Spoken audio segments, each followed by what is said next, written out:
In today's video, I'm going to teach you how to make clock signal in Falstad. First, open your browser and head to the Falstad website. On the home page, choose Circuit Simulator. This launches the interactive circuit editor right in your browser. For the best workspace, switch to the full screen version. That gives you more room to place parts and see the scope clearly. Now let's start with a clean slate. Open the File menu and select New Blank Circuit. This clears any default components so we can build exactly what we need for a clock signal. On the empty canvas, right-click to open the Parts menu. From there, select Add AC Voltage Source, 1 terminal. This special source references ground internally, which is perfect for generating a clock-like waveform. Click and draw on the canvas to place it where you want. You can drag to adjust its position or orientation if needed.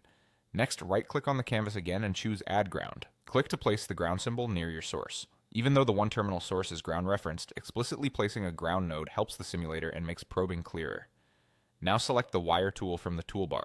Click to draw a short wire connected to the voltage source node. This gives you a convenient point to probe the signal. If you need to, add a small segment so it's easy to right-click without selecting the source itself.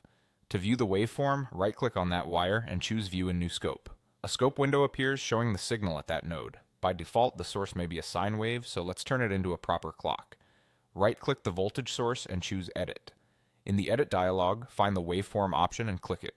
From the list, select Square Wave. This is the classic digital clock shape, switching cleanly between high and low levels. Click Apply to preview the change, then click OK to confirm. You should now see a square wave in the scope window. Your clock signal is alive. If the trace looks too small or too large, you can use the scope's controls to zoom or scale the view so the edges are easy to see. And if your scope is flat, double check that your probe is on the wire connected to the source node and that the simulation is running. That's it. Your Falstad circuit now generates a clean clock signal using a 1-terminal AC source set to a square waveform. This setup is a great starting point for driving counters, flip-flops, or any digital logic you want to test.